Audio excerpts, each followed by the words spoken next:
Hi friends, எல்லோருக்கும் வணக்கம். Today my topic is privacy. எதற்காக இந்த உலகில் வீணாக வாழ வேண்டும் என்று எண்ணுவதை விட நாம் எதற்காக இந்த வாழ்க்கையை வீணடிக்க வேண்டும் என்று எண்ணி பார்த்திருந்தால் அந்த குடும்பத்திற்கு இப்படி ஒரு நிலை வந்திருக்காது. அமெரிக்காவில் மிக அழகான a diverse landscape மற்றும் a tourist attraction கொலராடோ சொல்லப்படும் அந்த நாட்டில் சிறிய பகுதியில் குடியிருக்கும் ஒரு நபர் Chris Watts, of course with his family. Chris Watts 39 வயது மற்றும் அவருடைய கர்ப்பிணி மனைவி ஷேனன் 34 வயது. இருவருக்கும் பிறந்த அழகான 2 பெண் குழந்தைகள். பெலா 4 வயது, செலஸ்டா 3 வயது. இவர்களை ஒரு குடும்ப தலைவனாக கிறிஸ் வாட்ஸ் ஈவு இறக்கு இல்லாமல் மூவரையும் கழுத்தை நிறுத்தி கொலை செய்திருக்கிறார். ஏன்? எதற்காக? இருவரும் பேசியதை நீங்களே கேளுங்கள்.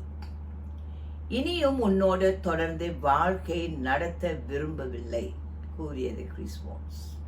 காமவெறி கொண்ட அந்த கணவன் காதலியை விட்டு பிரிய முடியாத சூழ்நிலை. உன்னோடு இன்று இரவோடு இரவாக நான் செய்ய போகும் கொலை. போதும் போதும், என் மூச்சு காற்றை நிறுத்தி விடாதே மனைவி அவர் உயிருக்கு போராடியதை. நீ ஒழிந்தால் எனக்கு கிடைக்கும் விடுதலை. அப்பா அப்பா, உன் வீழ்ச்சியால் நான் சுவாசிக்கும் என் மூச்சு காற்று நிறுத்தி விடாதே. எங்கள் சிரிப்பினால் நீங்கள் அடைந்த மகிழ்ச்சியால் எதுவானாலும் இருக்கட்டுமே. நீங்கள் எடுக்கிற அவசர காரியம் முடியும் சோகத்தால். நீங்கள் எடுக்கிற அவசர காரியம் முடியும் சோகத்தால் என் தங்கை போல் என்னையும் கொல்ல போகிறீர்களா? கதறிய மூத்த மகள் பெலா. இறுதியில் இவர்களின் மூச்சு காற்று நின்றுவிட்டது. கொலை குற்றவாளி சிறையில் அடைக்கப்பட்டார்.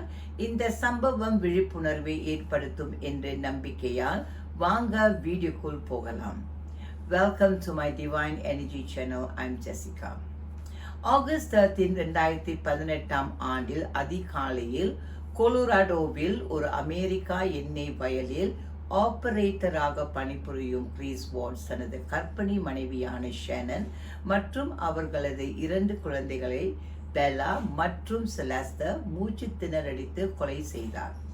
எண்ணெய் சேமிப்பு நிலையத்திற்கு அருகில் உள்ள ஆழமற்ற கல்லறையில் ஷேனனை, அதாவது அவருடைய மனைவி, புதைத்து அவரது குழந்தைகளின் உடல்களை கச்சா எண்ணெய் தொட்டில்களில் வீசினார். படத்தை பாருங்கள்.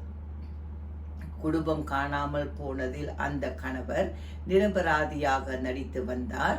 ஆனால் ஆகஸ்ட் 15 அன்று துப்பறியும் நபர்களுடன் தன் கர்ப்பிணி மனைவியை ஷேனனை கொலை செய்ததாக ஒப்புக்கொண்ட பிறகு கைது செய்யப்பட்டார். பின்னர் அவர் தனது குழந்தைகளை கொலை செய்ததை ஒப்புக்கொண்டார். வாட்ஸ் குடும்பம் 9 மாதங்களுக்கு முன்பே மகிழ்ச்சியுடன் குடும்பத்துடன் வாழ்ந்ததாக என்று கூறப்பட்டது.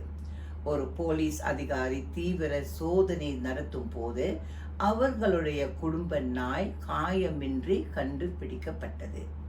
ஷேனனின் கார் கராஜ் இருந்த பெண்களுக்கான கார் இருக்கைகள் இன்னும் அப்படியே இருந்தன.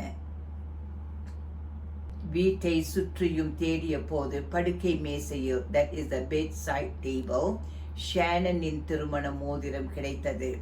வாட்ஸ், ஷேனனின் கணவர், மிக ஏக்கத்துடன் மற்றும் கவலையுடன் டென்வர் டிவி ஸ்டேஷன் நிலையங்களுக்கு நேர்காணல்களை அளித்து தனது மனைவி மற்றும் மகள்களை வீட்டிற்கு திரும்புமாறு கோரிக்கை வைத்தார். What a great act! Chris Watts செய்த கொலைக்கு என்ன காரணம்? அவர் நிக்கல் கேசிஞ்சருடன் கள்ள காதல் கொண்டிருந்ததாக மற்றும் அவரது மனைவியிடம் விவாகரத்து பெற விரும்பினார்.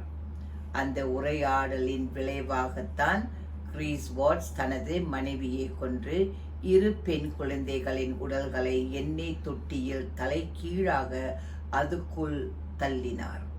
எண்ணெய் தொட்டியை சுற்றி பெலாவின் அவருடைய மூத்த மகள் பெலா முடி அந்த இடத்தில் சிதறி கிடந்தன. பலவந்தமாக எண்ணெய் தொட்டியில் இருந்து தள்ளப்பட்டதால் பெலா தலைமுடி பல இடத்தில் அந்த வட்டாரத்தில் சிதறி காணப்பட்டது.